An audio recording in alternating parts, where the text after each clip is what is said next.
ప్రభుత్వం చేపట్టిన సమగ్ర సర్వేకు గ్రేటర్ అధికారులు రెడీ అవుతున్నారు. ఒక్క రోజులోనే సర్వే పూర్తి చేయాలని ప్రభుత్వం నిర్ణయించడంతో వచ్చే వారం పైలట్ ప్రాజెక్ట్ కింద కొన్ని ప్రాంతాల్లో సర్వే నిర్వహించనున్నారు బల్దియా అధికారులు. ఇందుకోసం గ్రేటర్ అధికారులతో సమీక్షా సమావేశం నిర్వహించారు కమిషనర్. హైదరాబాద్ లో సమగ్ర సర్వేకు రంగం సిద్ధమవుతోంది. సీఎం కేసీఆర్ హైదరాబాద్ లో కూడా సర్వే చేపట్టాలని ఆదేశాలు జారీ చేయడంతో గ్రేటర్ అధికారులు సర్వేకు ఏర్పాట్లు చేస్తున్నారు. జీహెచ్ఎంసీ కార్యాలయంలో రంగారెడ్డి, హైదరాబాద్ కలెక్టర్లతో పాటు రెవెన్యూ, బల్దియా అధికారులతో సర్వేపై సమీక్ష నిర్వహించారు కమిషనర్.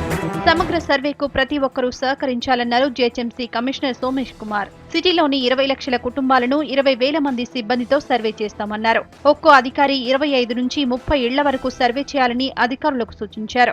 సర్వే కోసం సార్వత్రిక ఎన్నికల్లో పాల్గొన్న సిబ్బందికి కీలక బాధ్యతలు అప్పగిస్తామన్నారు. ఈరోజు జిహెచ్ఎంసీ ఏరియాలో సమగ్ర కుటుంబ సర్వే గురించి ఒక ప్రిలిమినరీ డిస్కషన్ జరిగింది.